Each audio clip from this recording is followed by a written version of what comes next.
Clara's hands were still bleeding when she stopped crawling. 8 months pregnant, 5 starving children huddled behind her. She had dragged herself up the porch steps of a stranger's cabin in Wyoming territory. The last town had thrown rocks. The one before that had called her children bastards. She looked up at the giant scarred man standing in the doorway, his face unreadable in the winter light.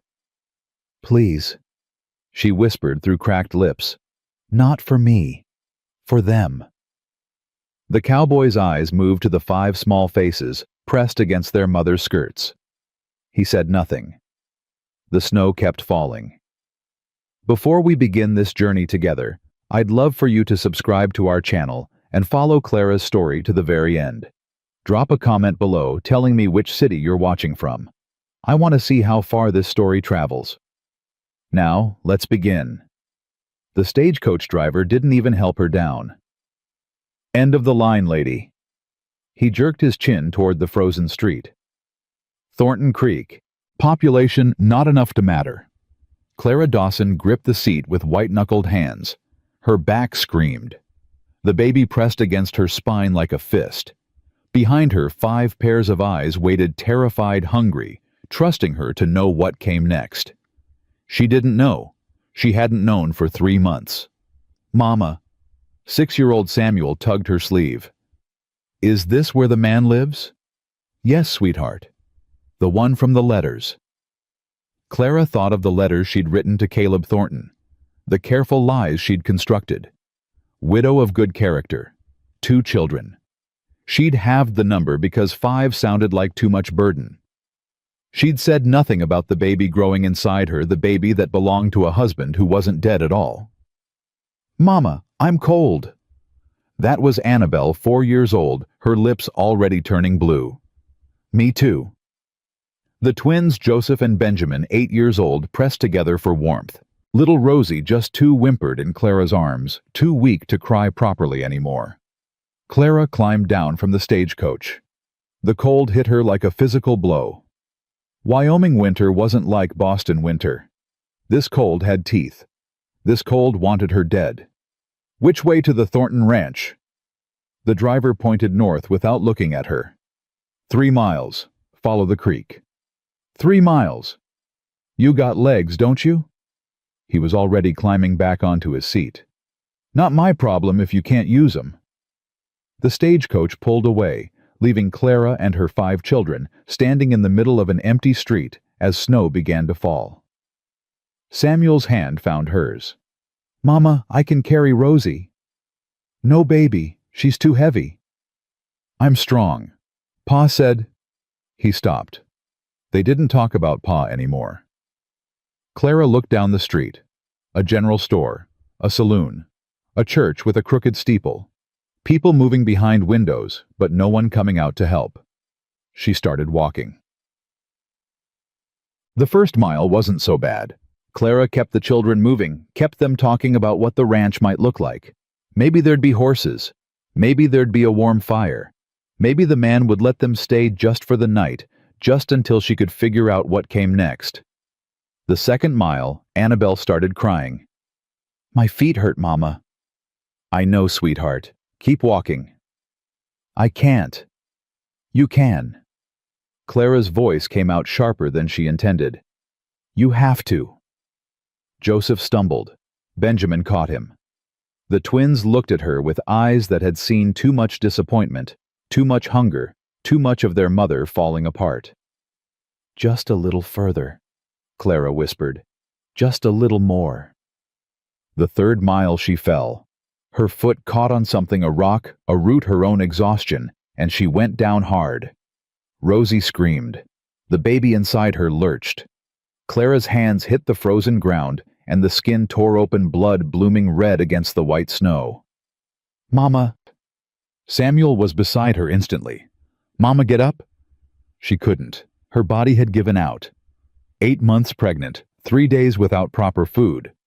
3 months of running from town to town, and she simply could not move another inch. "Mama, please!" Samuel's voice cracked. "Please get up!" Clara looked at her son.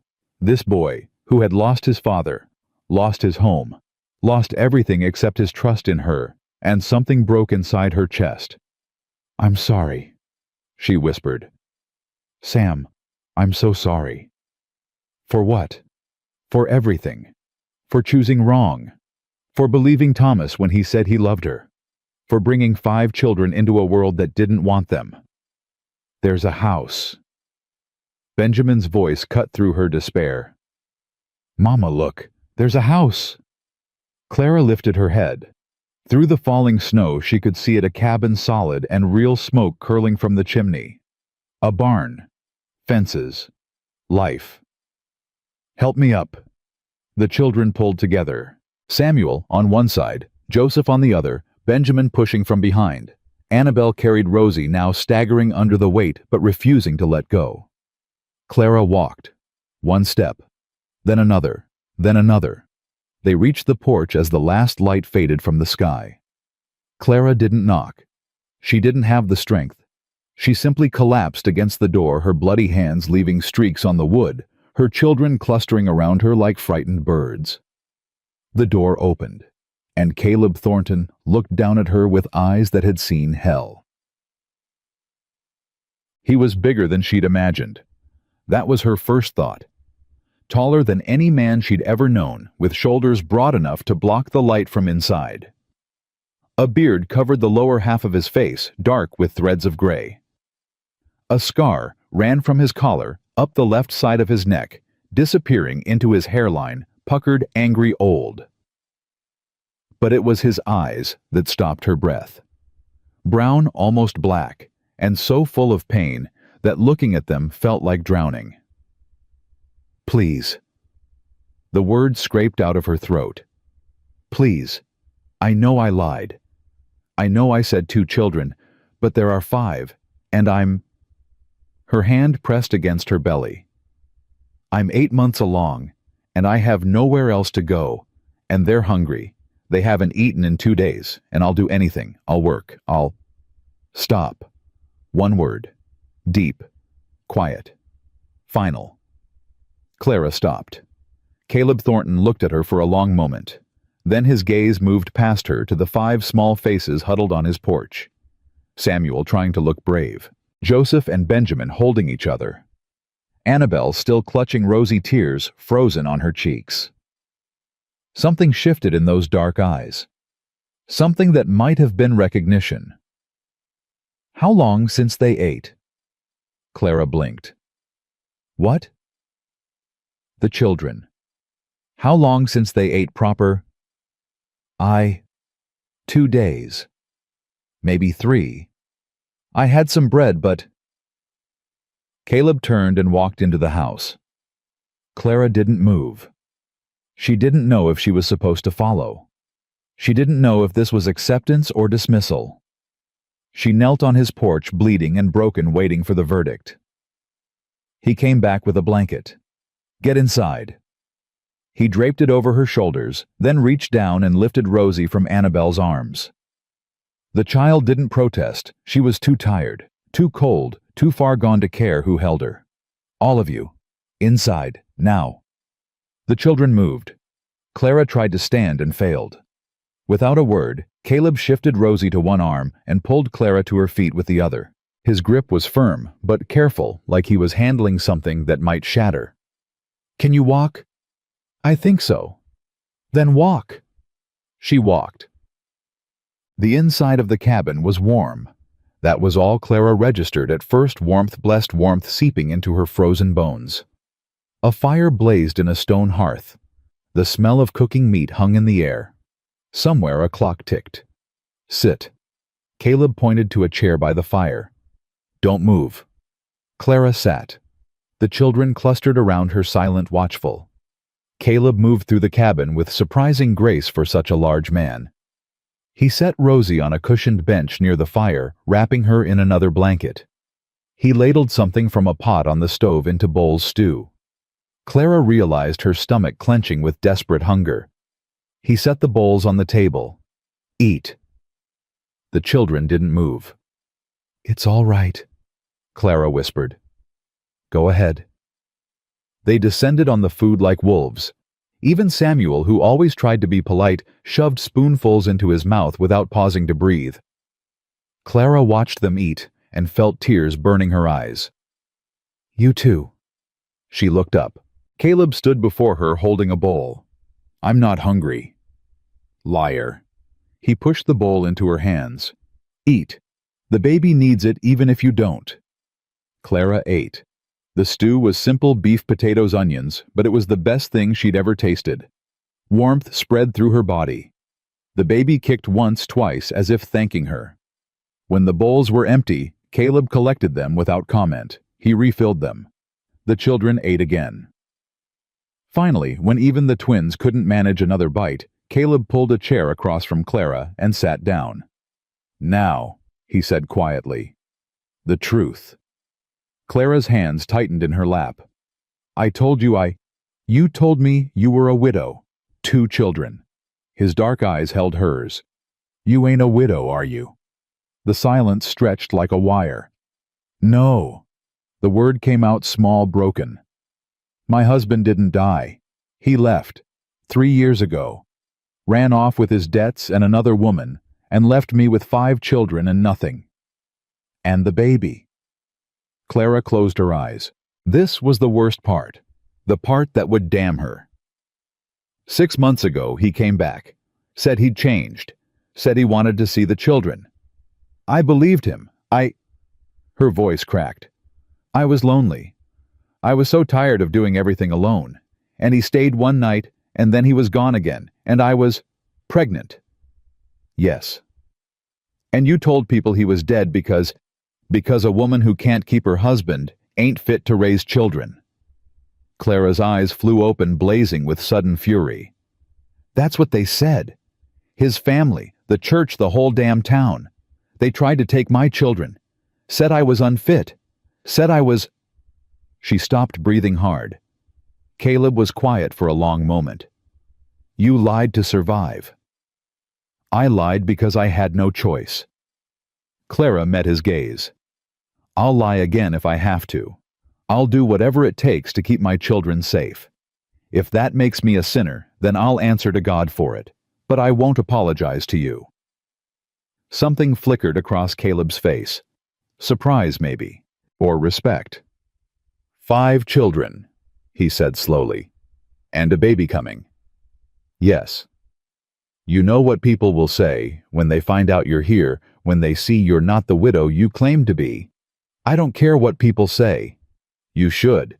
This territory ain't kind to women with reputations." He leaned forward. "They'll call you a whore. They'll call your children bastards. They'll make your life hell." Clara lifted her chin. "They already have. Every town I've passed through, every door I've knocked on, they've called me everything you can imagine, and some things you can't." Her voice hardened. "I'm still standing." Caleb studied her. The fire crackled. The children had fallen asleep where they sat, Samuel in a chair, the twins on the floor, Annabelle curled around Rosie on the bench. "Why me?" Caleb asked. "Why answer my advertisement?" "Because you didn't ask for beauty. You didn't ask for money. You asked for someone who wasn't afraid of hard work." Clara's exhaustion crashed over her in waves. "And because you're the only one who wrote back. You wrote to others. 14. You were the only one who didn't care that I had children. I thought you had 2. Would it have mattered if I'd told you 5? Caleb was silent. Then slowly he shook his head. "No, it wouldn't have." "Then why does it matter now?" He didn't answer. Instead, he stood and moved to the window, staring out at the falling snow. His scarred hand pressed against the glass. 3 years ago, he said quietly, I had a wife, Ruth, and a daughter, Emmeline. She was 3 years old. Sweetest child you ever saw. Had her mama's smile. Clara's breath caught. There was a fire.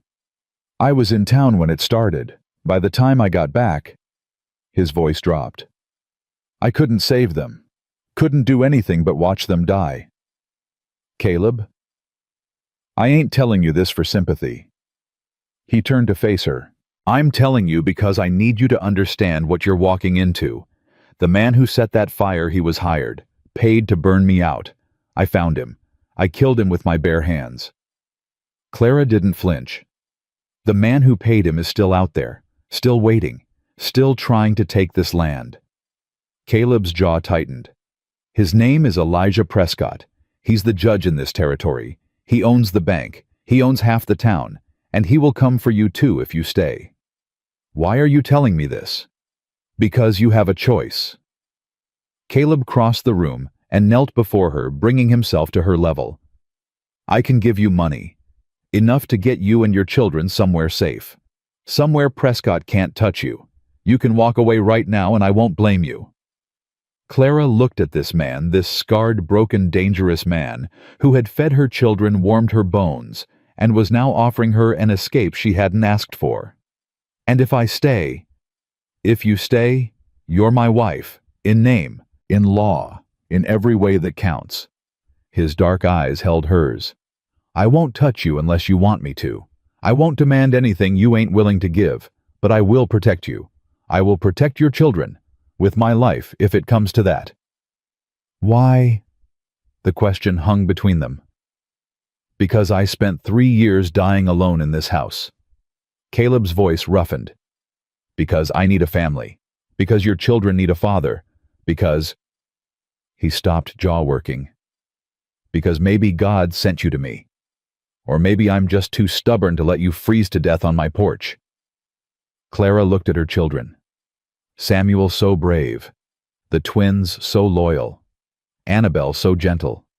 Little Rosie so fragile. And the baby inside her kicking against her ribs, demanding to be born into something better than what she'd left behind. I stay, she said.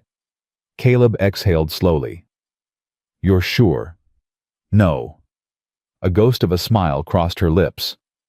But I'm tired of running, and my children are tired of being hungry. And you... She reached out her bloody fingers, brushing his scarred hand. You're the first person in 3 months who's treated me like a human being. That's a low bar.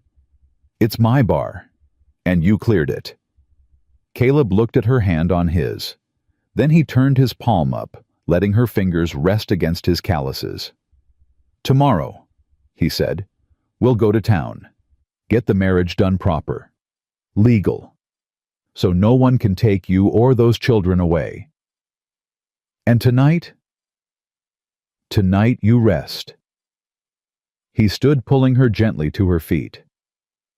There's a room at the end of the hall. Clean sheets. Warm blankets. I'll bring the children. Where will you sleep? The barn. It's freezing. I've slept in worse. Something softened in his eyes. Go, Clara, rest. You're safe now. Safe. She couldn't remember the last time she'd felt safe. But as Caleb Thornton lifted her sleeping children one by one and carried them to the bedroom, as he stoked the fire and bolted the door and took up position in a chair by the window with a rifle across his knees, Clara Dawson allowed herself to believe for the first time in 3 years that tomorrow might be better than today. She fell asleep to the sound of wind howling outside and a stranger standing guard over everything she loved. And in the darkness, Caleb Thornton sat alone, watching the snow fall, preparing for the war he knew was coming. The next morning came too fast. Clara woke to the sound of children whispering and the smell of bacon frying. For a moment, she didn't know where she was. The ceiling was wrong. The bed was too soft. The air smelled like wood smoke instead of mildew. Then she remembered. Wyoming. The cabin. The scarred man who had taken them in. She sat up too quickly and her head spun. The baby shifted, pressing against her bladder. 8 months. She was 8 months along, and she'd walked 3 miles through snow yesterday. The thought made her want to laugh and cry at the same time. Mama's awake. Annabelle's face appeared in the doorway, bright with excitement. Behind her, Clara could hear the twins arguing about something, and Rosie babbling in that half-formed language of hers. Where's Samuel? With Mr. Caleb. They're feeding the horses.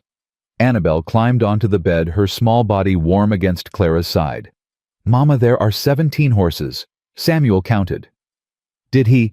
And there's a dog. His name is Whiskey. Mr. Caleb says he's ornery, but he let me pet him and he licked my face. Clara smoothed her daughter's hair. You like it here? It's warm. Annabelle snuggled closer. And Mr. Caleb gave us breakfast. Real breakfast, Mama. Eggs and bacon and bread with butter. Clara's throat tightened. When was the last time her children had eaten butter? Come on. She swung her legs over the side of the bed. Let's go thank him. The main room was transformed in daylight. Clara could see now what she'd missed in her exhaustion last night, the careful craftsmanship of the furniture, the worn but clean rugs on the floor, the books lined up on a shelf by the window. And there on the mantel, a photograph in a simple frame. A woman with kind eyes. A little girl with dark curls. Ruth and Emmeline. The family he'd lost. Clara looked away. Mrs. Dawson. A voice came from the kitchen doorway. Not Caleb, older, rougher, tinged with amusement. Or should I say Mrs. Thornton? She turned. An old man stood there, lean and weathered, with a face like cracked leather and sharp eyes that missed nothing. His left leg ended at the knee, replaced by a wooden peg. I'm Jeremiah Holt. Jerry, if you're feeling friendly. He limped toward her, extending a gnarled hand. I run this place when Caleb forgets to eat. Clara shook his hand. Clara. Just Clara. Well, just Clara, you've caused quite a stir. Jerry's eyes twinkled. Caleb ain't brought a woman home in 7 years, and now he's got one with 5 children and another on the way. He whistled low. Town's gonna have a field day. Is that a problem? For me? No, ma'am. I think it's the best thing that's happened to this ranch since... He stopped, the humor fading from his face. Since before. Before. Clara understood. Before the fire. Before Ruth and Emmeline. Where is he, Caleb? Barn. With your boy. Jerry moved toward the stove, his wooden leg thumping against the floor. That Samuel of yours, he's something special.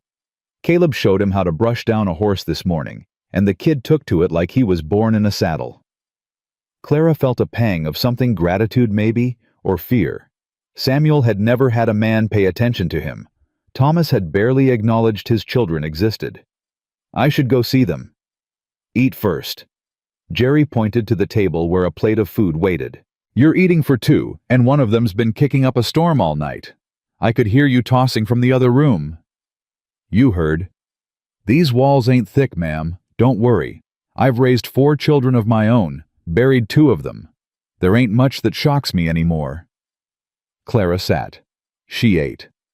The food was good, simple, but filling, and with each bite she felt strength returning to her limbs. Jerry, she said between mouthfuls, what do you know about Elijah Prescott? The old man's expression changed. The warmth drained away, leaving something cold and careful. I know enough. Caleb told me he's dangerous. Caleb told you the truth. Jerry lowered himself into a chair across from her. Prescott owns this territory. Not on paper, mind you, but in every way that matters. He's got the sheriff in his pocket, the bank. Half the ranchers owe him money they'll never pay back. And he wants this land. Wants it. He's been trying to get it for 10 years. Jerry leaned forward. You see that creek out there? The one that runs through the property? Clara nodded. That creek feeds half the ranches in the valley. Whoever controls it controls the water rights. And in Wyoming, water is worth more than gold. His voice dropped. Prescott made Caleb's daddy an offer once, a fair price all things considered. Thornton refused. Said this land had been in his family for 2 generations, and no amount of money would change that. What happened? Thornton died. Fever, they said. His wife followed a year later. Jerry's eyes met hers. Then Caleb inherited, and Prescott started making offers to him. Caleb refused too. Course he did. He's stubborn as a mule and twice as mean when he's riled. Something flickered across Jerry's face. So Prescott changed tactics. Figured if he couldn't buy the land, he'd burn Caleb off it. Clara's stomach turned. Ruth and Emmeline. Ruth and Emmeline. Jerry's voice roughened. Sweetest woman you ever met. And that little girl, she had her daddy wrapped around her finger. When they died. He shook his head. I thought Caleb would follow them into the ground. Part of him wanted to, I think. But he didn't. No. He found the man who set the fire. Beat a name out of him before beating the life out of him. Jerry's eyes were hard. Jury called it self-defense. We all knew what it really was. Justice. Vengeance. Jerry stood moving back toward the stove. There's a difference, Mrs. Thornton. One of them sets you free. The other one chains you forever. Clara thought about that. About Caleb alone in this house for 7 years carrying the weight of what he'd done. About herself running from town to town carrying lies like stones in her pockets. Do you think he can ever be free? She asked. Jerry was quiet for a long moment. Then he said, I think you might be the key to that particular lock. Before Clara could respond, the front door burst open. Samuel rushed in, his cheeks flushed with cold, his eyes bright with excitement. Mama! Mama! Come quick! Clara was on her feet instantly. What's wrong? Nothing's wrong. It's wonderful. He grabbed her hand, pulling her toward the door. Mr. Caleb says he's going to teach me to ride. A real horse, Mama. He says I can pick which one I want to learn on. Clara looked past her son to the doorway where Caleb stood watching. His scarred face was impossible to read, but something in his eyes, something soft and almost shy, made her heart stutter. That true? She asked. If you allow it? His voice was quiet. Boy's got a natural seat. Be a waste not to teach him. Samuel squeezed her hand. Please, Mama. Please say yes. Clara looked at her son. This boy who had been the man of the house since he was 4 years old, who had watched his father leave and never cried not once because he knew his mother needed him to be strong. Yes, she said. Yes, you can learn. Samuel whooped and threw his arms around her waist. Clara held him close, blinking back tears. Over his head she met Caleb's eyes. Thank you, she mouthed. He nodded once, then turned and walked back toward the barn. But not before Clara saw it, the ghost of a smile, crossing his scarred face. The trip to town came sooner than Clara expected. Today, she stared at Caleb across the breakfast table. You want to get married today? The longer we wait, the more questions people ask. He pushed his plate away untouched. Best to make it legal before Prescott hears you're here. He'll hear regardless. He will, but there's a difference between him hearing about a woman staying at my ranch and him hearing about my wife. Caleb's jaw tightened. A wife has rights. A wife can inherit. A wife can testify in court. Clara understood. This wasn't just about protection. It was about strategy. What about the children? They come with us, all of them. He stood. Jerry will watch the ranch. We'll be back before dark. Caleb. Clara caught his arm as he passed. What will you tell them about the children, about me? He looked down at her hand on his sleeve. Then slowly he covered it with his own. I'll tell them the truth, that I married a widow with 5 children, that the baby is mine. But it will be, in every way that matters. His dark eyes held hers. Unless you have objections. Clara thought of Thomas, of all the ways he'd failed her, of all the ways this stranger had already proven himself better. No objections, she whispered. The wagon ride to town took 2 hours. Clara sat beside Caleb on the bench, Rosie in her arms. The older children huddled in the back, wrapped in blankets, watching the frozen landscape roll by. No one spoke much. There wasn't much to say. As they crested the final hill, Thornton Creek spread out below them, a cluster of wooden buildings around a main street, smoke rising from chimneys, people moving like ants through the snow. Remember, Caleb said quietly, whatever they say, whatever they do, you're with me. You're safe.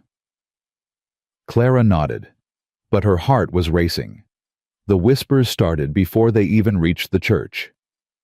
Clara could feel eyes on her as Caleb helped her down from the wagon. Curious eyes. Hostile eyes. Eyes that took in her swollen belly, her 5 children, her worn dress, and made judgments she could read as clearly as words on a page. Is that the Thornton woman? Look at the size of her. Must be near to popping. 5 children. Dear Lord, the man must be desperate.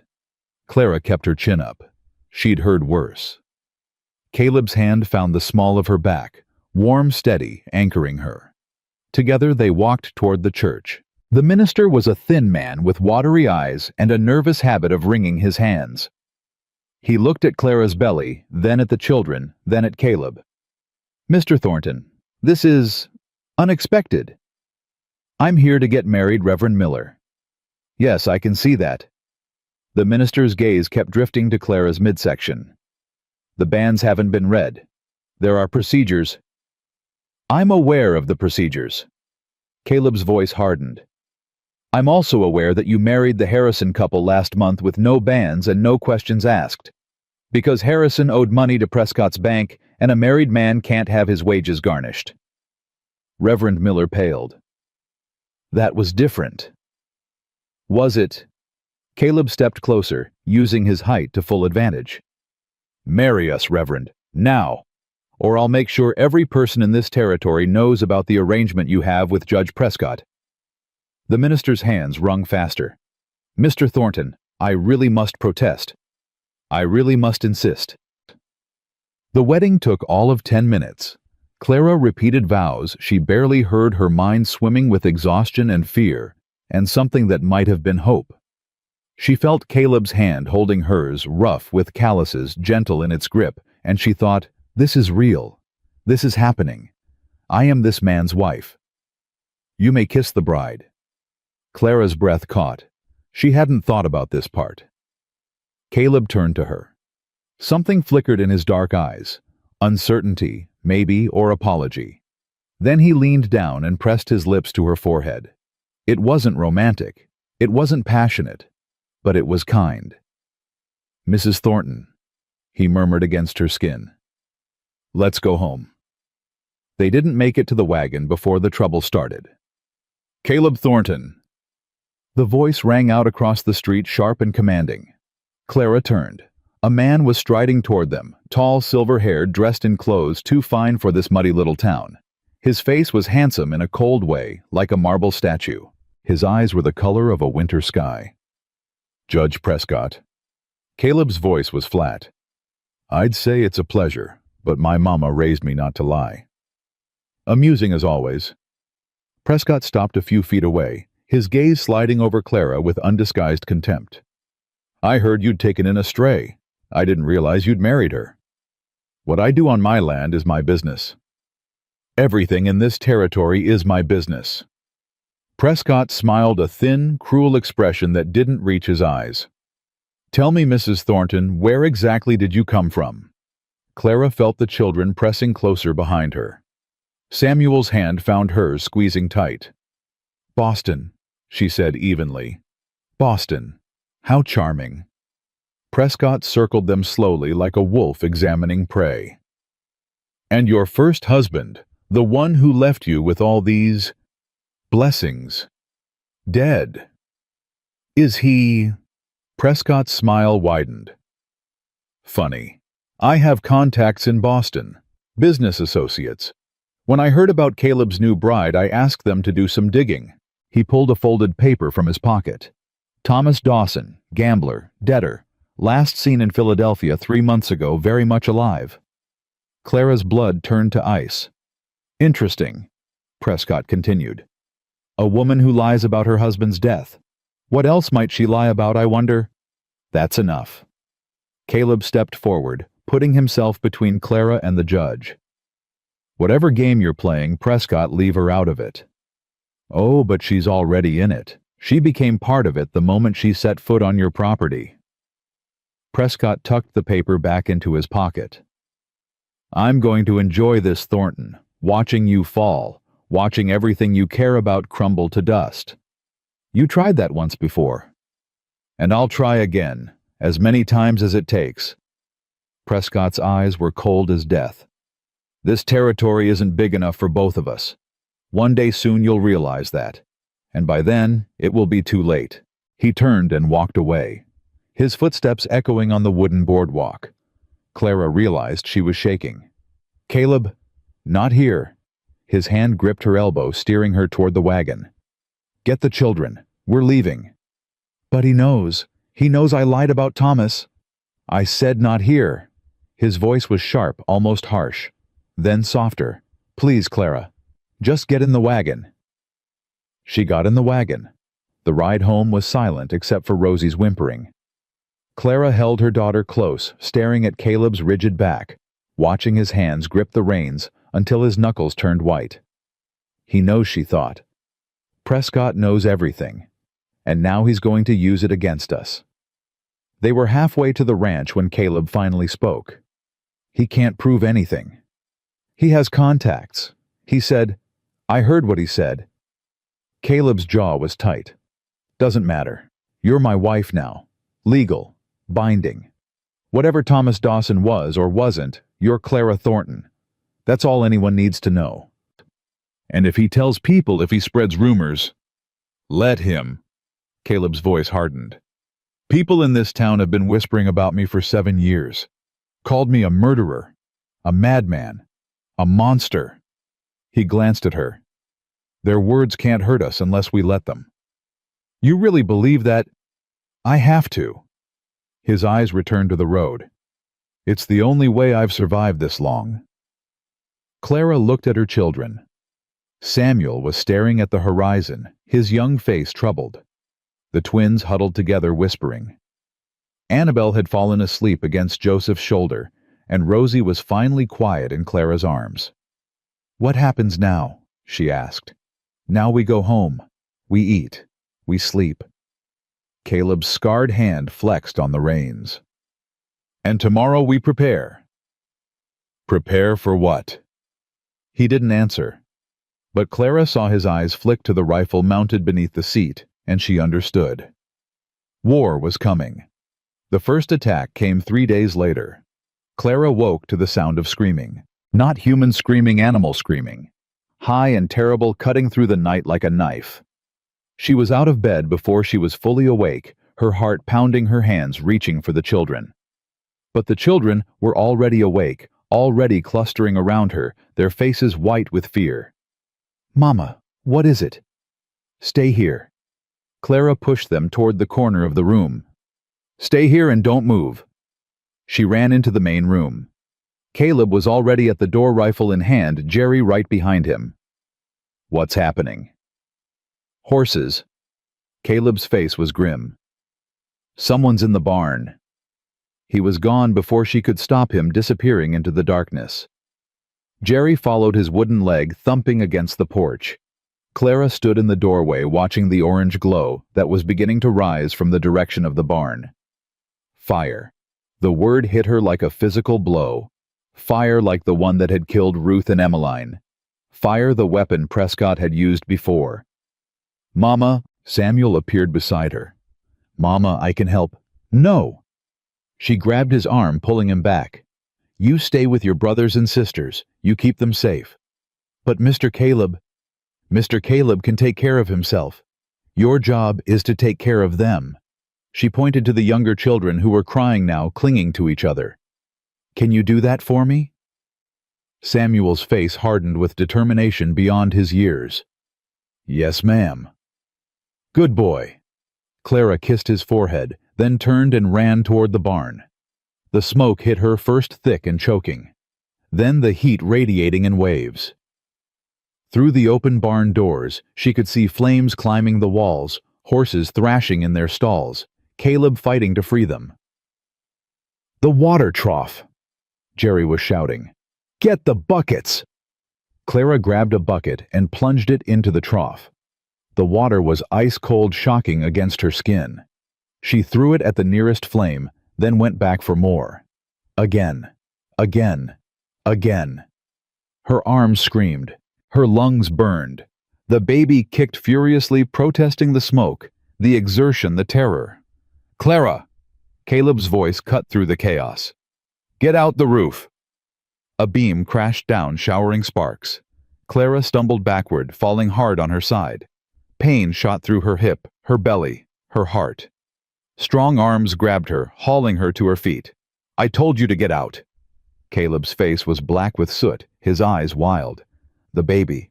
The horses. Damn the horses. He was dragging her toward the door. "You're not dying for a bunch of animals." They burst out into the cold air just as the barn roof collapsed. Clara sagged against Caleb, coughing, gasping, watching the flames consume everything.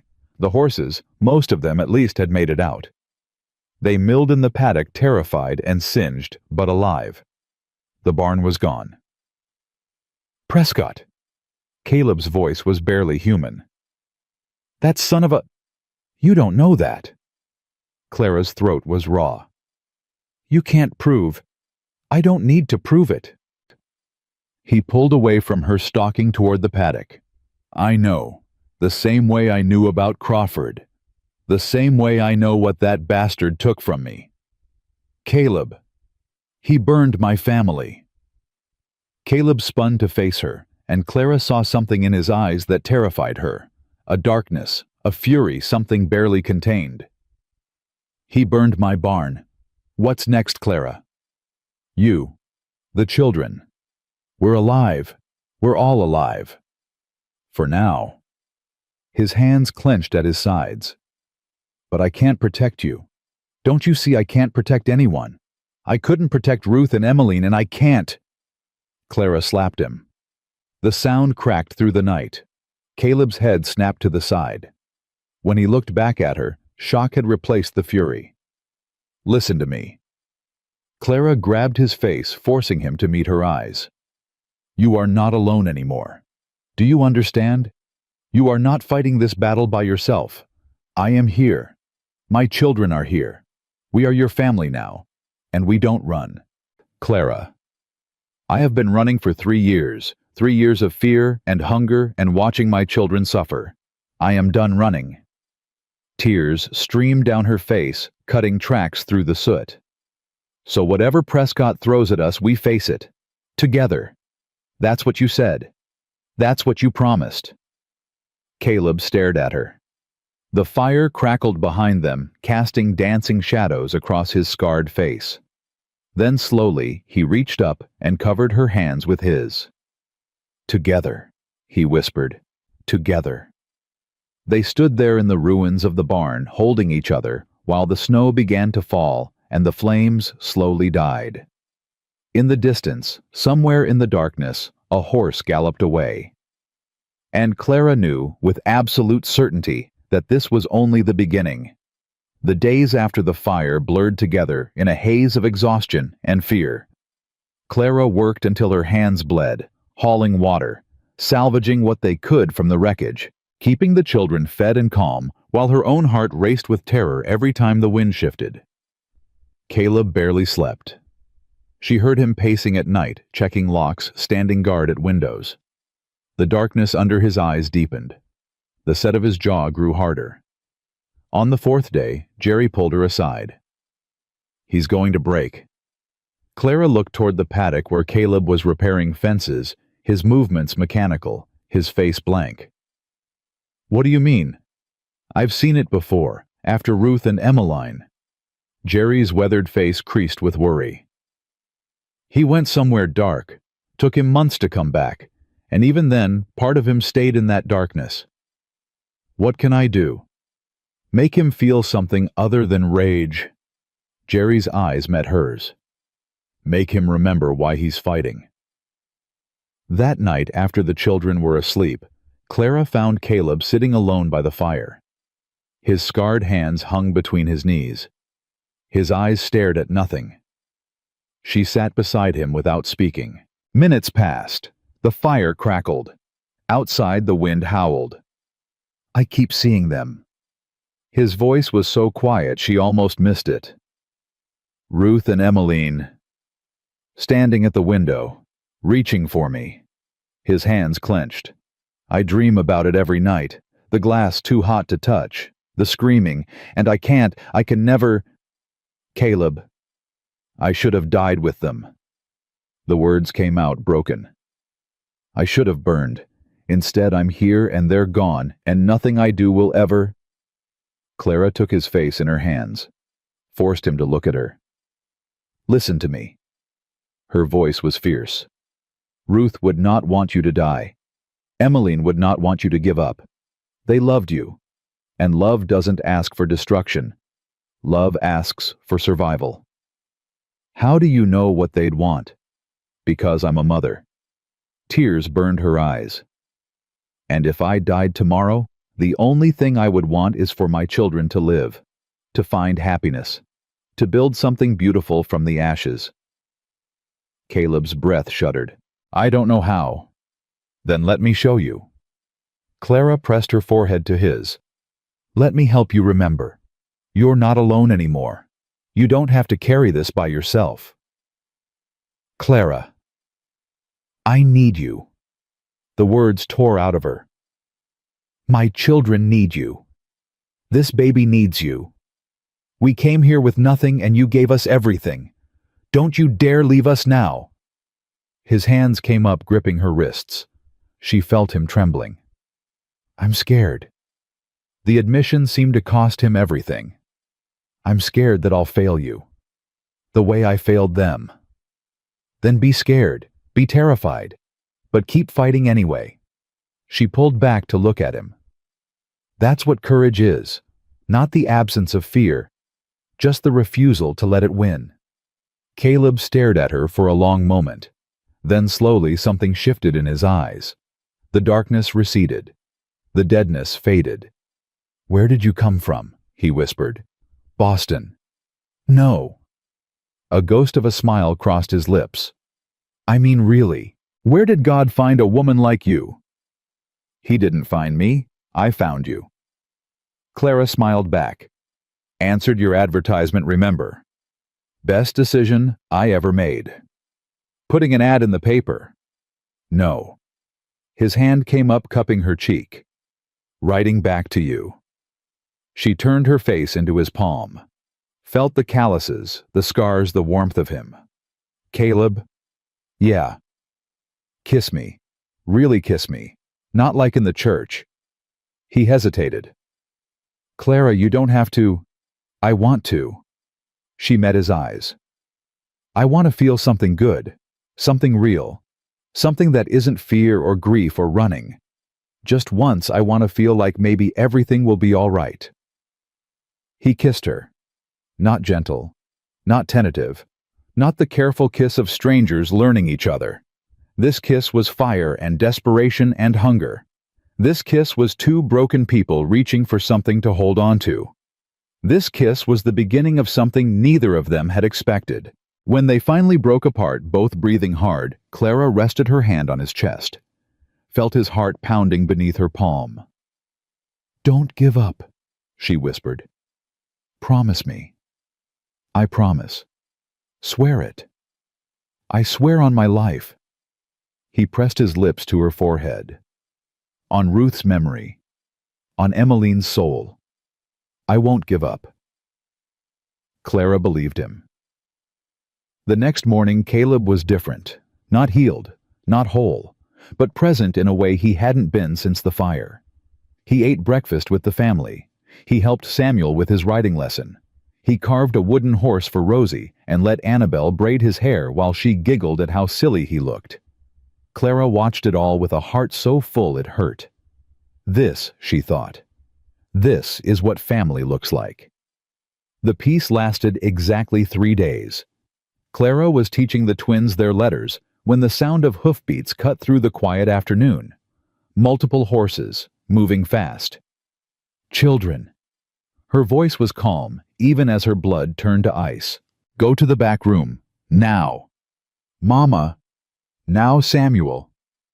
They went. Clara moved to the window. 6 riders were approaching. At their head, a young man with a cruel face and expensive clothes. Clara recognized him from Caleb's description. Garrett Prescott, the judge's son. Caleb! She ran for the back door. "Caleb!" He was already coming, rifle in hand, Jerry limping beside him with a shotgun. "Get inside." Caleb's voice was hard. "Stay with the children. I won't leave you." "Clara." He gripped her arm. "Please, I need to know you're safe. I can't focus if I'm worried about you." She wanted to argue. She wanted to stand beside him. But the baby kicked hard, and she thought of Ruth at the window reaching for salvation that never came. "Be careful," she whispered. "Always." She went inside, but she didn't go to the back room. She stayed by the window watching. Garrett Prescott reined his horse to a stop 10 feet from the porch. His riders spread out behind him, rough men with mean eyes and hands resting on their guns. "Thornton!" Garrett's voice dripped contempt. "My father sends his regards." "Your father can go to hell. Eventually, I'm sure he will. But first he wanted me to deliver a message." Garrett smiled, and Clara saw something in that smile that made her stomach turn. "You have 3 days to sign over the deed to this property. If you refuse, we'll take it by force." "I've heard that threat before." "This isn't a threat, it's a promise." Garrett's eyes drifted to the house, to the window where Clara stood watching. "Pretty wife you've got there. Lot of children. Would be a shame if something happened to them." Caleb raised his rifle. "Get off my land." 3 days, Thornton." Garrett wheeled his horse. "Make the right choice, for once in your miserable life." They rode away, leaving dust and fear in their wake. Clara's hands were shaking as Caleb came inside. "We have to leave." The words tumbled out. "We have to take the children and go, tonight, before they come back. And go where? Anywhere. Somewhere he can't find us. There is no somewhere." Caleb set down the rifle. "Prescott has connections everywhere. Banks, lawmen, railroad men. If we run, he'll find us. And then we'll be alone, without allies, without protection. Then what do? We fight." "With what? A rifle and an old man with one leg." Clara heard the hysteria creeping into her voice and couldn't stop it. "Caleb, he has 6 men. He has money. He has power. We have nothing. We have each other. That's not enough. It's going to have to be." Caleb crossed the room and took her hands. "Clara, listen to me. I know you're scared. I'm scared too, but running won't save us. It'll just delay the inevitable. So we stay and die. We stay and fight." His eyes held hers. "And if we die on our feet, on our land, together." Clara wanted to scream. She wanted to rage against the unfairness of it all, finding hope only to have it snatched away, finding family only to watch it threatened. But then she thought of her children, of Samuel so brave, of the twins so loyal, of Annabelle and Rosie so innocent. She thought of the baby inside her fighting to be born. And she thought of Ruth, who had died because she had no one to fight for her. "All right."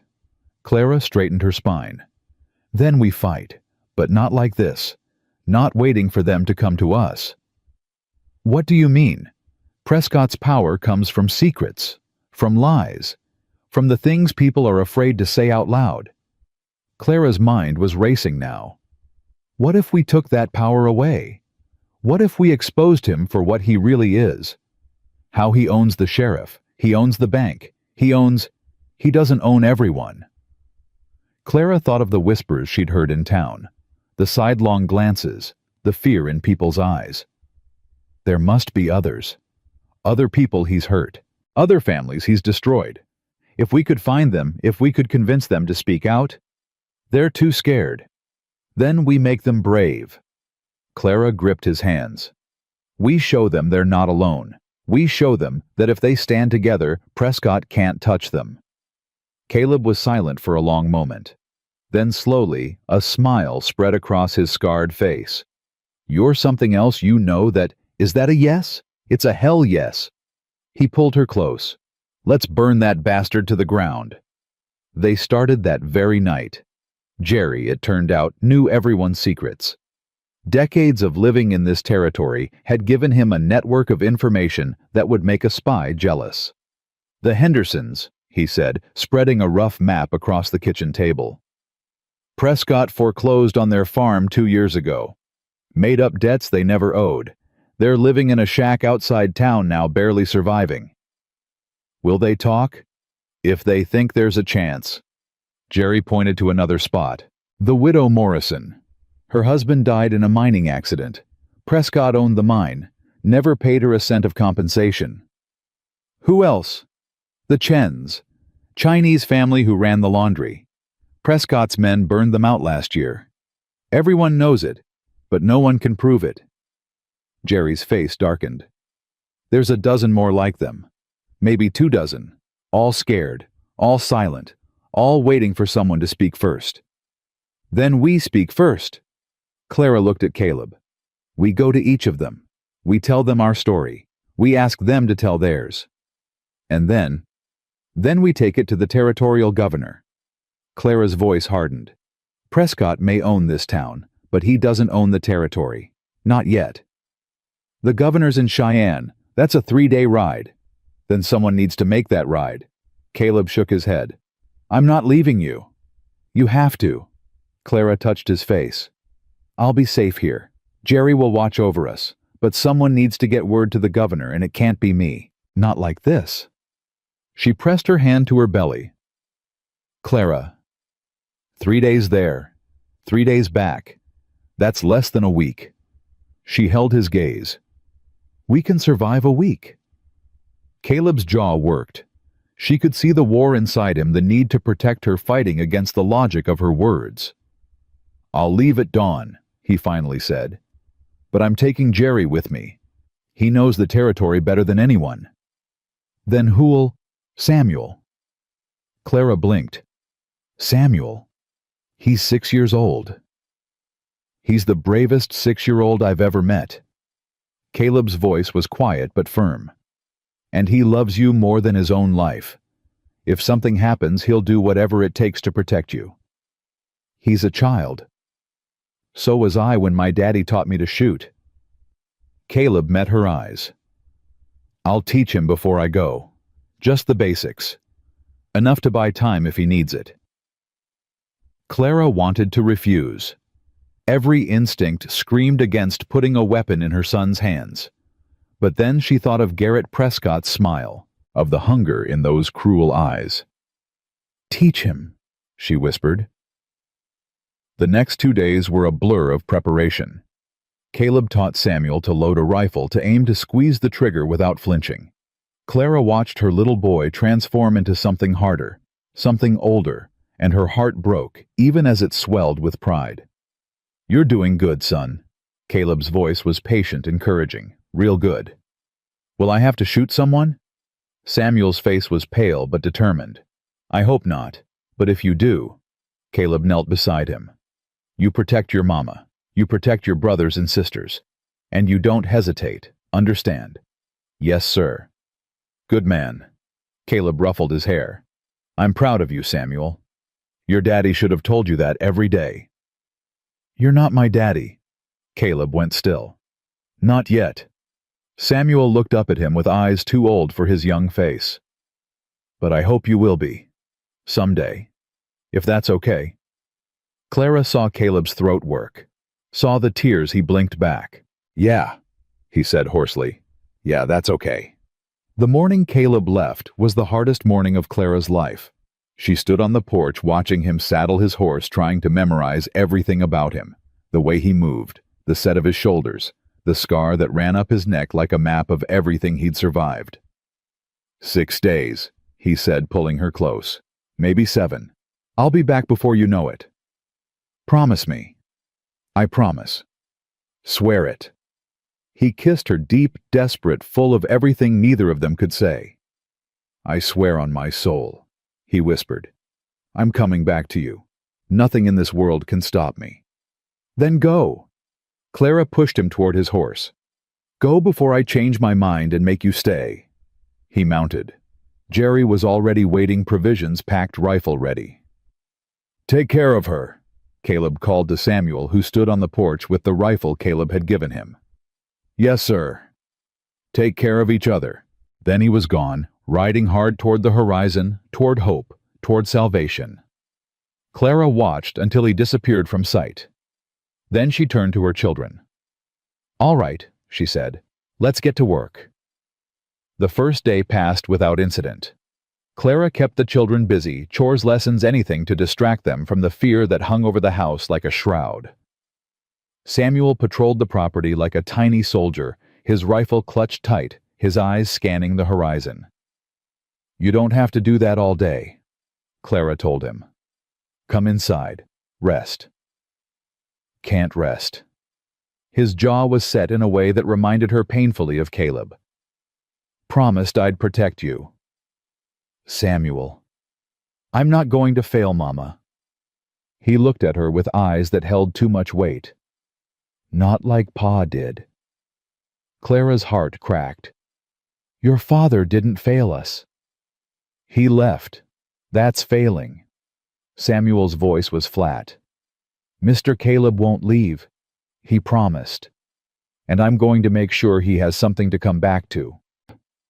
Clara pulled him into her arms. He was stiff at first, resisting the comfort, but then his small body sagged against her.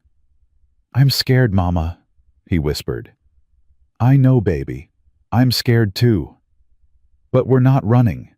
No." She kissed the top of his head. "We're not running." The second day, everything changed. Clara was hanging laundry when she heard the riders approaching. Her hands froze. Her heart stopped. "Samuel!" She ran for the house. "Samuel, get the children!"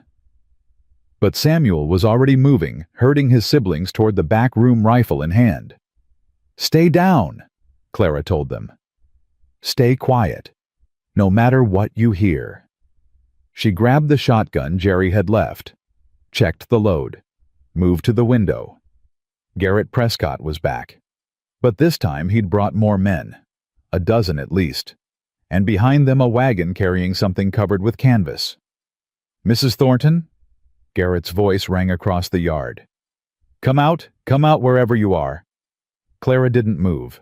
"I know you're in there." Garrett dismounted, walking toward the porch.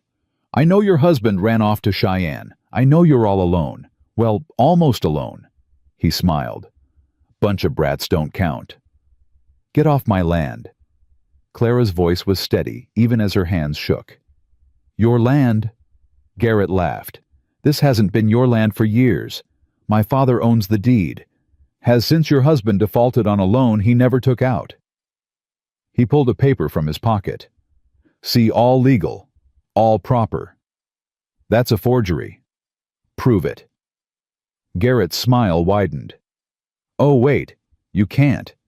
Because the records are in my father's bank. And my father's bank says what my father wants it to say." Clara's mind raced. 6 days until Caleb returned. Maybe 7. She couldn't hold off a dozen men for that long. She couldn't. "I'll make you a deal," Garrett said. "You come out here. Peacefully. I'll let the children go. Send them to the orphanage in Cheyenne. They'll be fed. Clothed. Better off than they'd be with a who's for a mother. And me." Garrett's eyes traveled over her body. "You'll come with me. My father has plans for you." Clara felt sick. "What kind of plans?" "The entertaining kind." Garrett stepped onto the porch. "See, my father's been wanting to break Caleb Thornton for years. And what better way to break a man than to take everything he loves?" He was at the door now. "So what do you say, Mrs. Thornton? Do we do this the easy way or the hard way?" Clara raised the shotgun. "Hard way it is." Garrett sighed. The door exploded inward. Clara fired. Missed. Hands grabbed her, wrenching the gun away. She screamed, fighting, clawing, but there were too many of them. "Mama!" Samuel's voice terrified. "Run!" Clara shrieked. "Samuel, run!" A gunshot. A cry of pain. Then silence. "Well," Garrett stood over her, blood dripping from a scratch on his cheek. "That was fun." He grabbed her hair, yanking her head back. Let's see how much fun we can really have. Clara spat in his face. Garrett's expression twisted. His hand came up. The world exploded in pain. And as the darkness took her, Clara's last thought was of Caleb.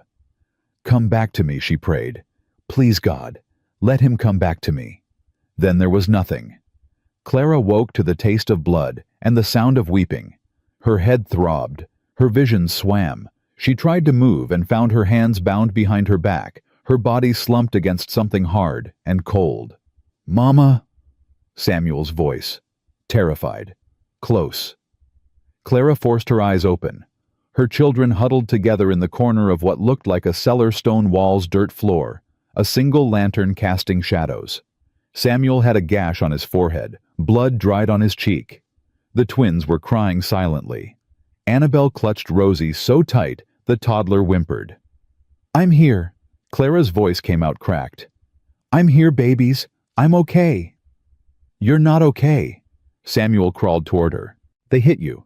They kept hitting you, and I tried to stop them, but—" "You did good." Clara struggled to sit up. "You did so good, sweetheart. Are you hurt? Are the others hurt?" "Just scared." Samuel's lower lip trembled. "Mama, where are we?" Clara looked around. The cellar was old, damp, smelling of mold and something darker. No windows. One door at the top of a steep staircase. "I don't know." She pulled against her bonds. The rope cut into her wrists. "But we're going to get out. I promise." "How?"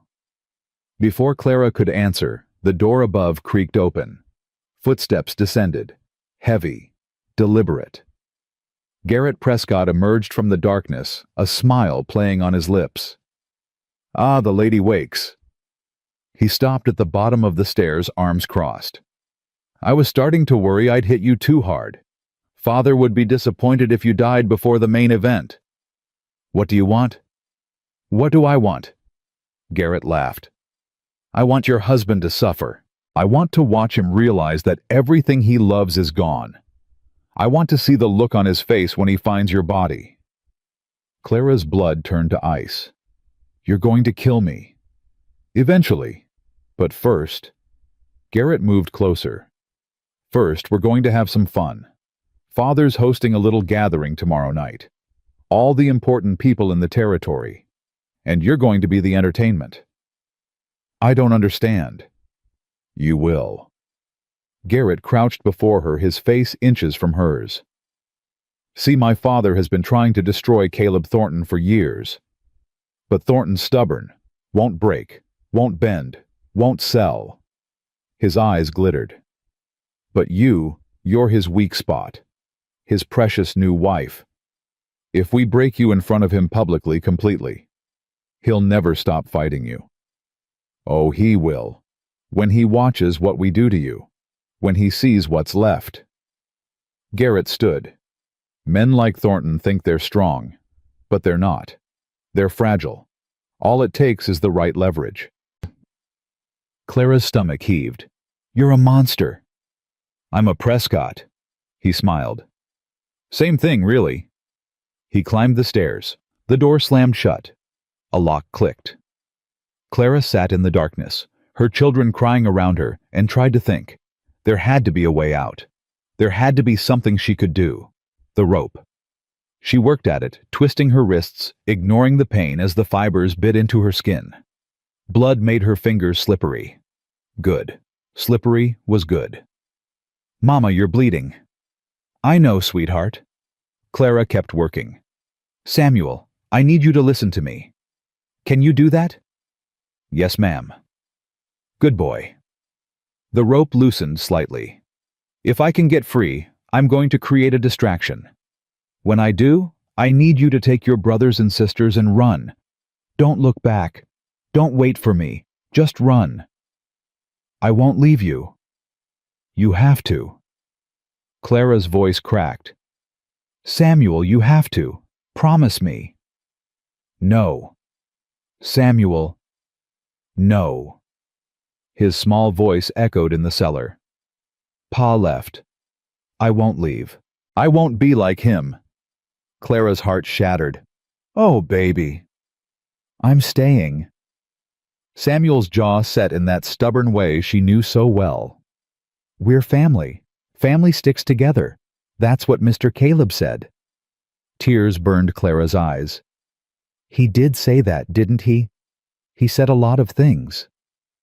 Samuel moved closer, his small hands reaching for her bonds.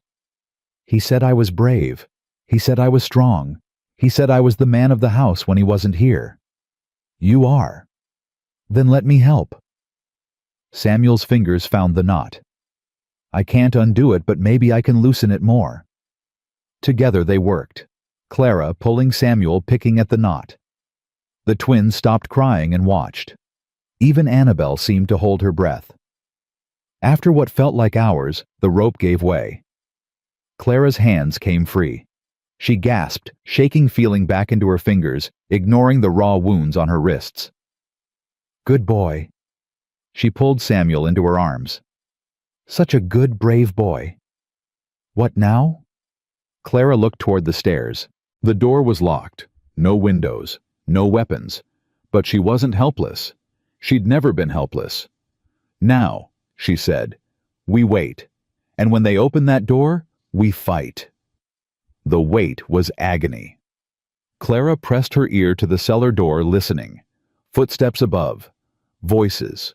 Laughter. The sounds of people who didn't know or didn't care that a woman and 5 children were trapped below their feet. I need to relieve myself. She'd say that. Pretend to be weak, compliant. Get them to open the door. Then what? She didn't know. But she'd figure it out. She'd always figured it out. Hours passed.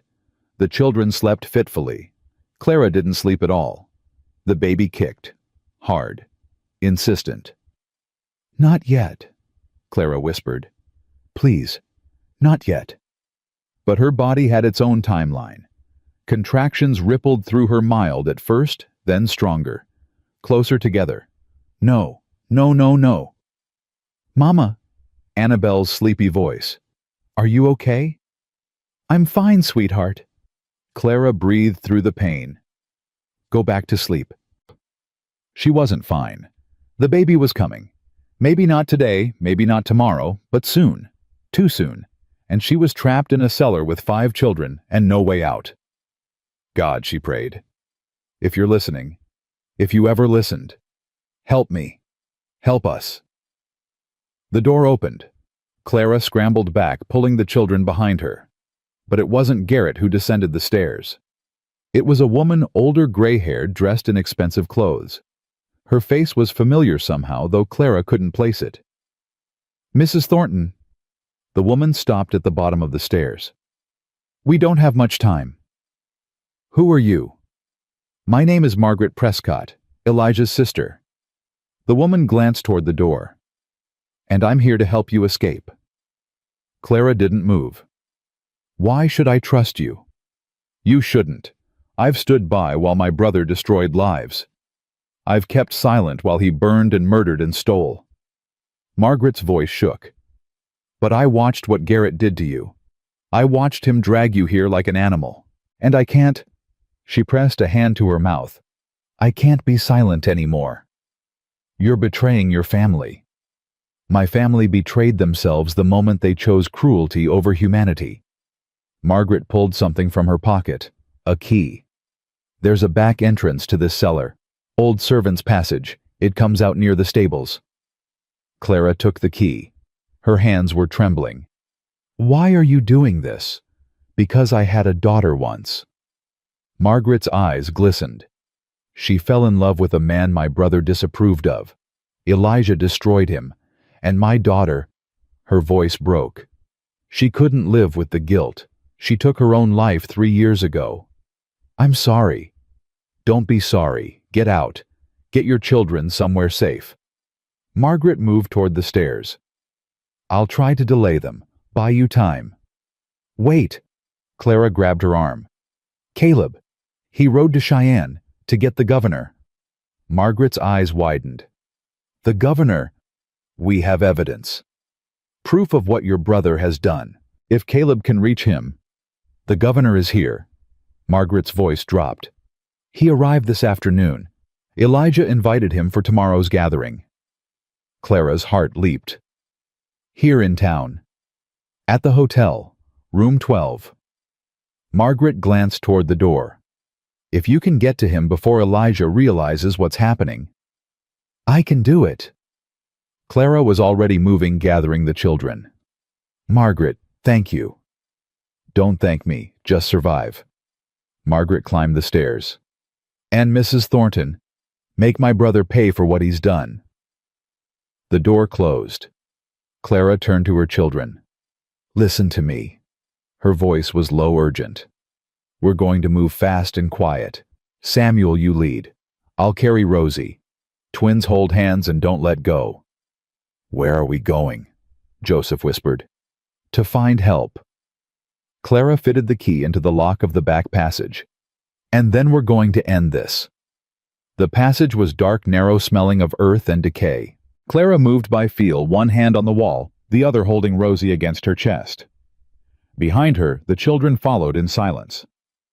Samuel first, then the twins, then Annabelle clutching Joseph's hand. Contractions rippled through her. She breathed through them, kept moving. The passage ended at a wooden door.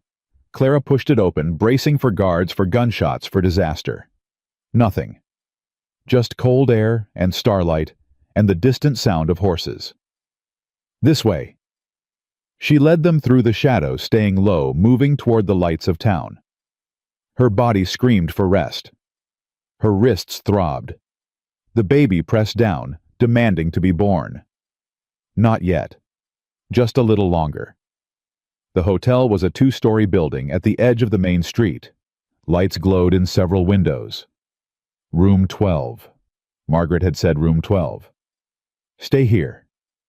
Clara positioned the children behind a water trough. Don't move until I come back. Mama. Samuel. She cupped his face. I need you to be brave for just a little longer. Can you do that? He nodded, tears streaming down his cheeks. Good boy. She kissed his forehead. I'll be right back. Clara slipped through the hotel's side entrance. The lobby was empty. She climbed the stairs, counting doors. 10, 11, 12. She knocked. Silence. Then footsteps. The door opened. A man stood there, older, silver-haired, wearing a dressing gown. His eyes widened at the sight of her. Good God. He reached for her. What happened to you? Governor Harrison? Clara's voice was barely a whisper now. My name is Clara Thornton. I have evidence that Judge Elijah Prescott is a murderer, and I need your help. The governor's face hardened. Come inside. Quickly. She told him everything. The fire that killed Ruth and Emmeline. The forged documents. The threats. The kidnapping. Margaret's confession. Governor Harrison listened in silence, his expression growing darker with every word. Where are your children now? Outside. Hiding. We'll send someone for them. Harrison moved to the door. Andrews, wake up. We have work to do. A younger man appeared, rumpled from sleep. Sir, get the marshal, every deputy you can find, and send someone to collect Mrs. Thornton's children from behind the water trough on Main Street. Yes, sir. Andrews disappeared. Harrison turned back to Clara. Mrs. Thornton, I need you to understand something. What you're accusing Judge Prescott of these are serious allegations. If you're wrong. I'm not wrong. Clara gripped his arm. He burned a woman and child alive. He tried to take everything from my husband. He kidnapped me and my children and was planning to... Her voice broke. I believe you. Harrison's eyes were steady. I've suspected Prescott for years. Never had enough proof. But with your testimony, with the documents your husband is bringing... Caleb. Clara's heart lurched. He doesn't know. He's riding to Cheyenne. He doesn't know what's happened. We'll send word. A commotion below. Voices. Running footsteps.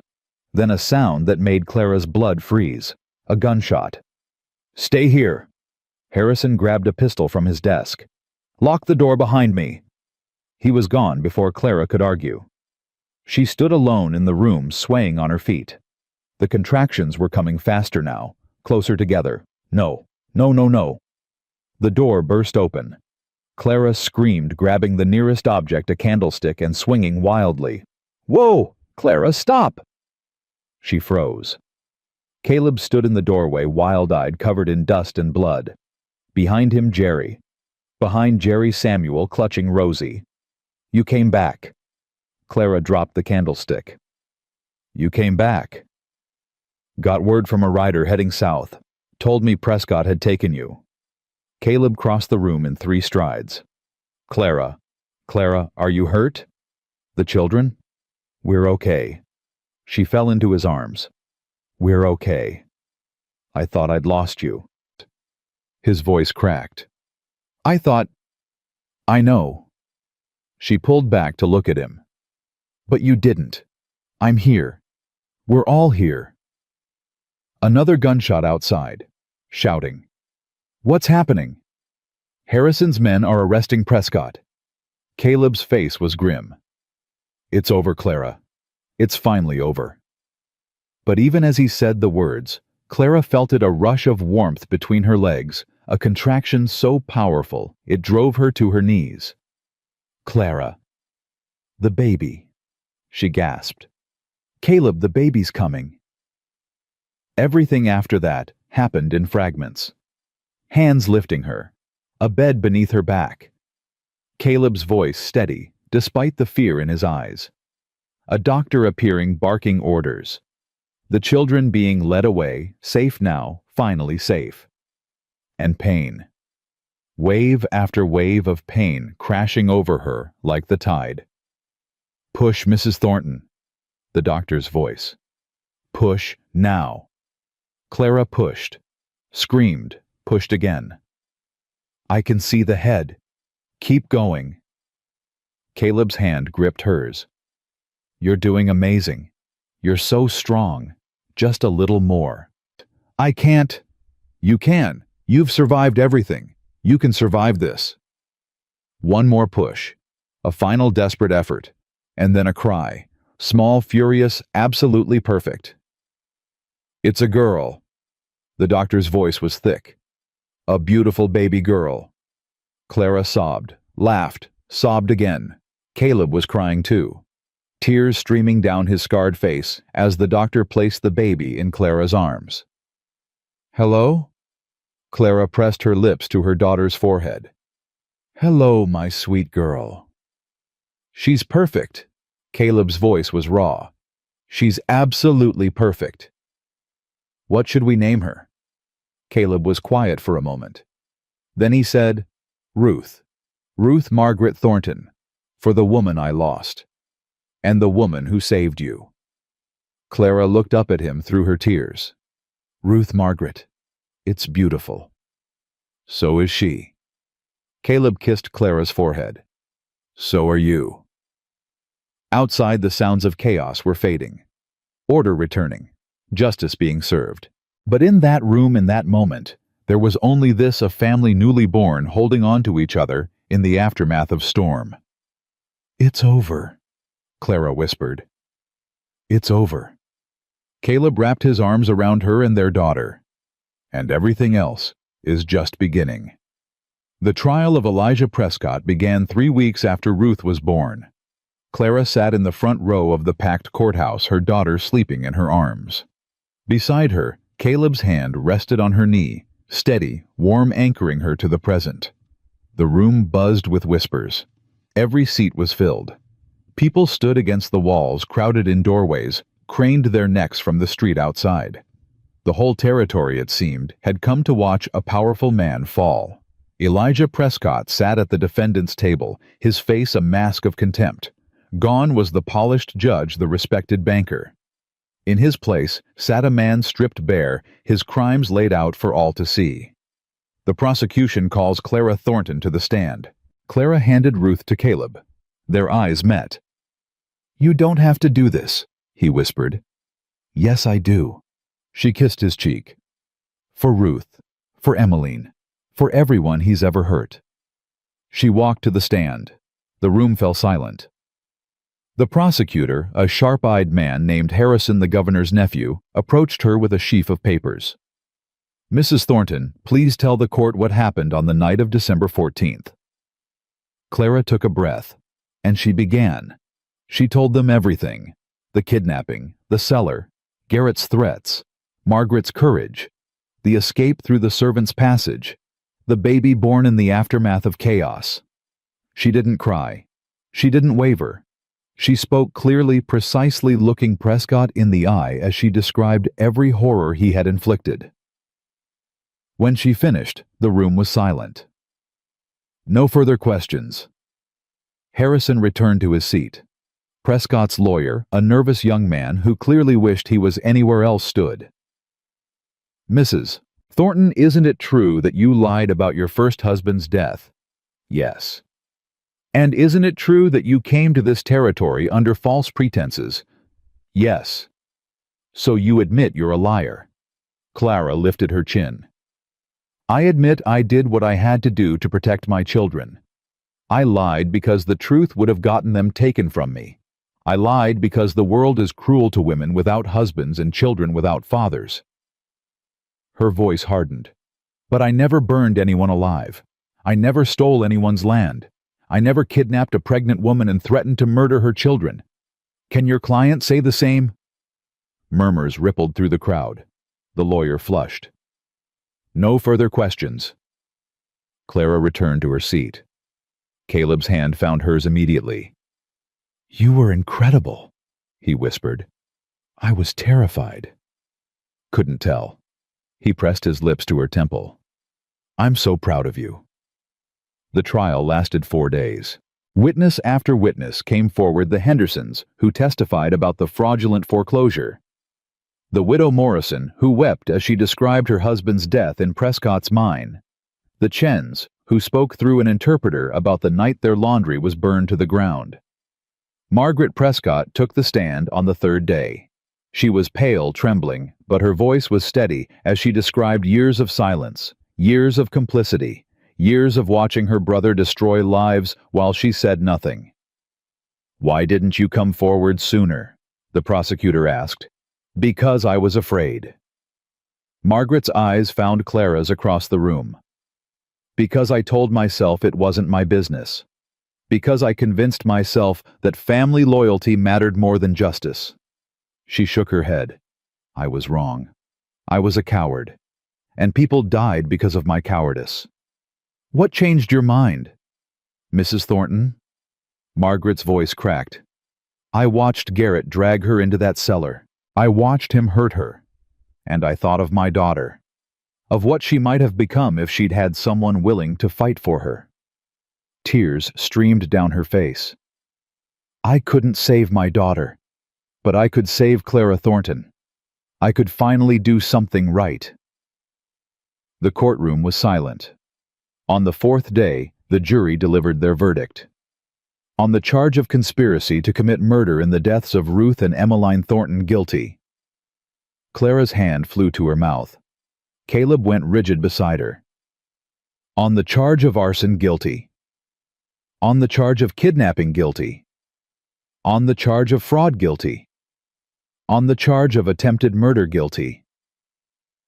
Each word fell like a hammer blow.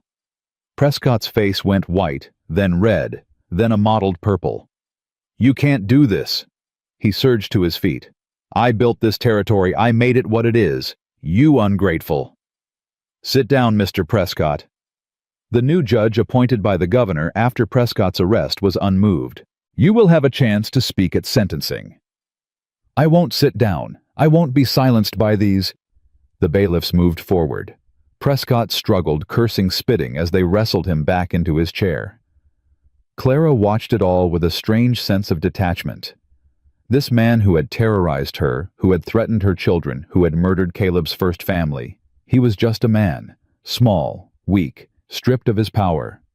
Caleb's arm came around her shoulders. "It's over," he said. "Is it, almost?" His eyes were fixed on Prescott. "Almost."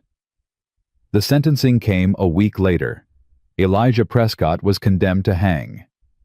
Garrett Prescott tried separately received 20 years in territorial prison.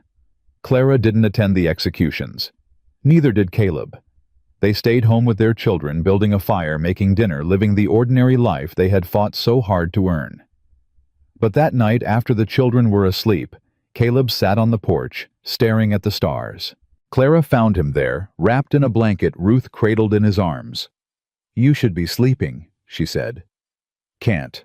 He shifted to make room for her. "Keep thinking about Ruth and Emmeline, wondering if they know, if they're at peace now." Clara sat beside him, leaning into his warmth. "What do you think?"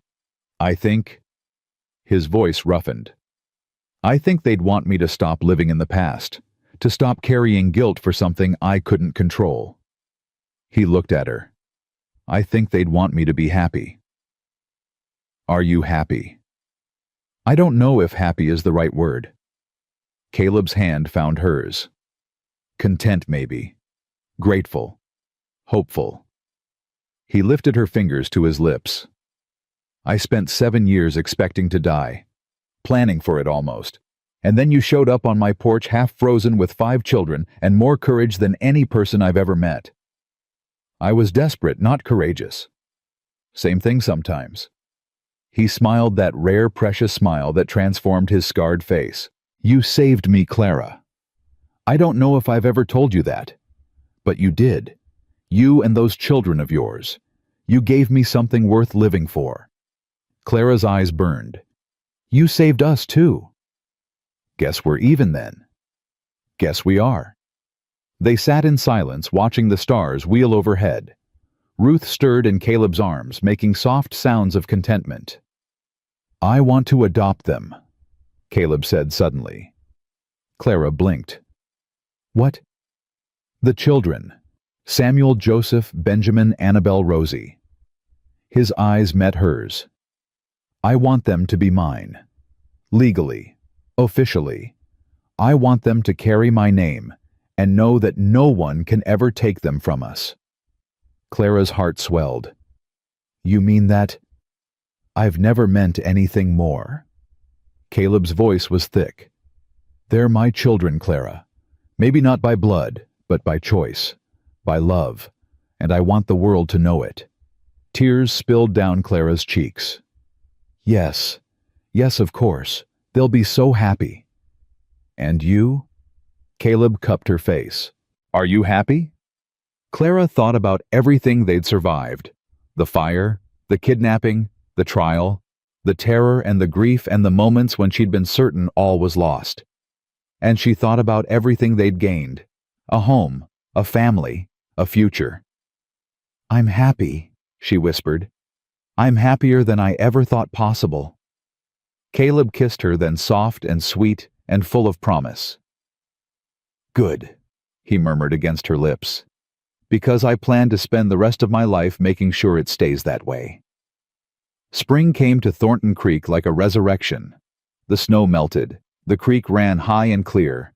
Wildflowers erupted across the meadows, blues and yellows and purples so bright they hurt to look at. Clara stood on the porch watching her children play in the yard. Samuel was teaching the twins to rope. Annabelle was picking flowers with Rosie. And Ruth, little Ruth, 4 months old, now slept peacefully in Clara's arms. "You look content." She turned. Caleb stood in the doorway, a letter in his hand. "I am content." She smiled. "What's that?" "Letter from Margaret Prescott." Caleb moved to stand beside her. "She's leaving the territory, going to California. Says she wants to start fresh somewhere no one knows her name." "Good for her." "She asked about you, wanted to know how the baby was doing." Caleb's arm came around her waist. "I told her Ruth was perfect, that we named her middle name Margaret in her honor." Clara leaned into him. "Did you tell her about the adoption?" "I did. She said—" Caleb's voice caught. "She said it was the most beautiful thing she'd ever heard. Said it gave her hope that good things could still happen in this world." "Good things do happen." Clara pressed her free hand over his heart.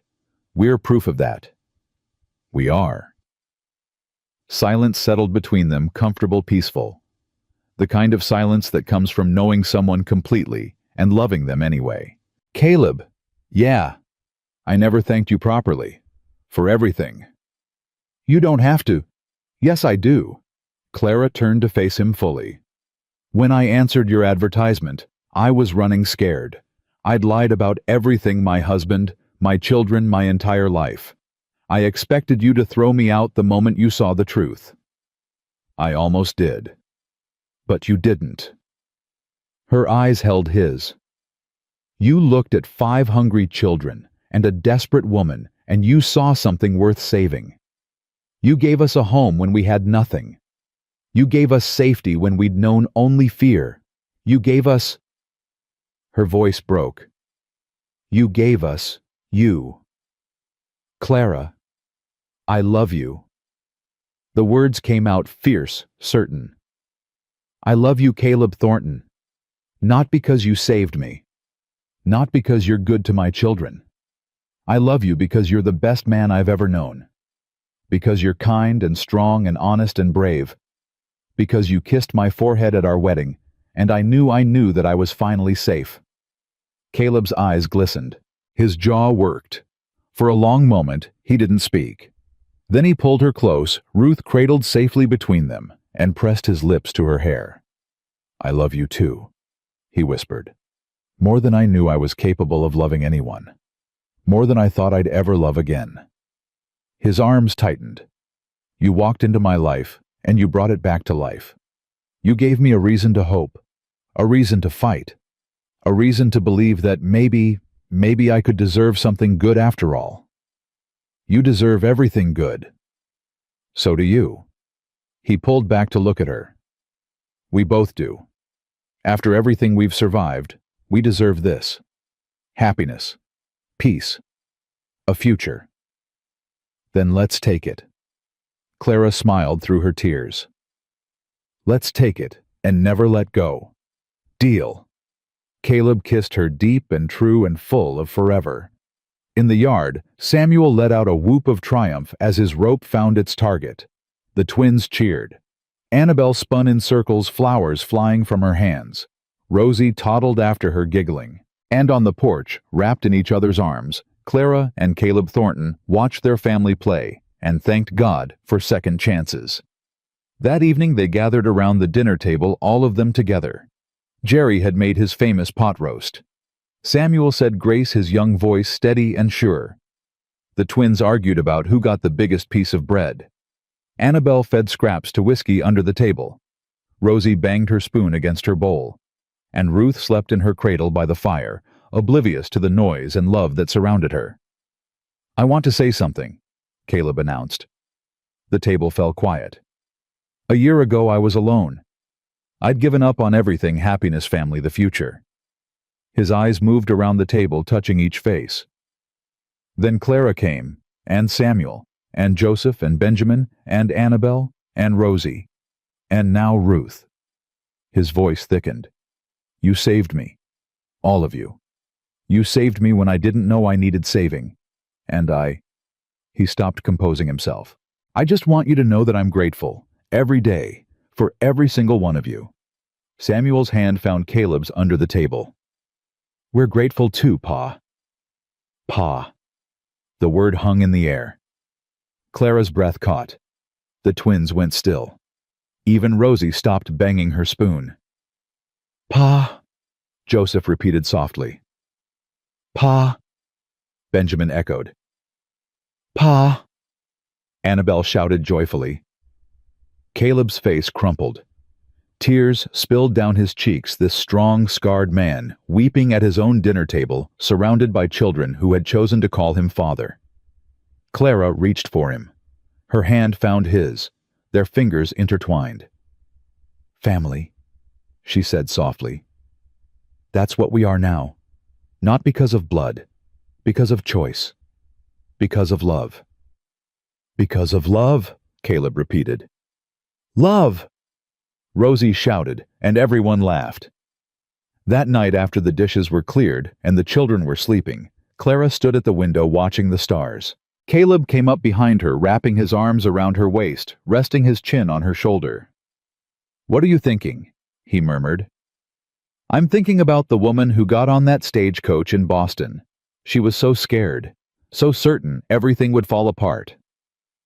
Clara leaned back against him. She never imagined this, never believed it was possible. And now I know something she didn't. Clara turned in his arms. "I know that courage isn't the absence of fear. It's moving forward anyway. It's choosing hope, even when hope seems foolish. It's loving someone, even when love feels dangerous." Sounds wise. "I had a good teacher." She touched his scarred cheek. "You taught me that strength isn't about never falling. It's about getting up every time you do." "You taught me the same thing." Caleb covered her hand with his. "We taught each other." "We did." They stood there in the darkness, holding each other, while their children slept, and their future stretched out before them, uncertain, yes, but full of possibility. "Caleb." "Yeah. Let's have more children." He went still. "More? Not yet, but someday, when we're ready." Clara smiled. "I want to fill this house with laughter. I want to give Ruth brothers and sisters. I want—" She paused. "I want to build something that lasts. Something that matters. Something that proves we were here, and we loved each other, and it meant something." Caleb was quiet for a long moment. Then he laughed, a deep rumbling sound that Clara felt in her own chest. "You want more children. Is that a yes?" "That's a hell yes." He kissed her hard. "That's a yes to everything, to more children, to more years, to more of this, whatever this is. This is family. This is family." He pressed his forehead to hers. "And I wouldn't trade it for anything in the world." Outside, the wind whispered through the trees. The creek sang its eternal song. And in a house built on hope and rebuilt on love, a family held each other close and dreamed of tomorrow. They had walked through fire to get here. Through loss and betrayal, through fear and doubt, through storms that should have destroyed them. But they had survived. More than survived, they had triumphed. And as Clara Thornton fell asleep in her husband's arms, surrounded by the children she loved, she knew with absolute certainty that this was exactly where she was meant to be. Not because fate had brought her here, because she had chosen it. She had chosen love. She had chosen family. She had chosen hope. And that choice had made all the difference. Thank you so much for joining me by the campfire tonight. This story of Clara and Caleb has been such a journey to share with you. If their love touched your heart, please subscribe to our channel for more tales of courage, hope, and second chances in the Old West. And before you go, leave a comment telling me your favorite moment from their story. I read every single one.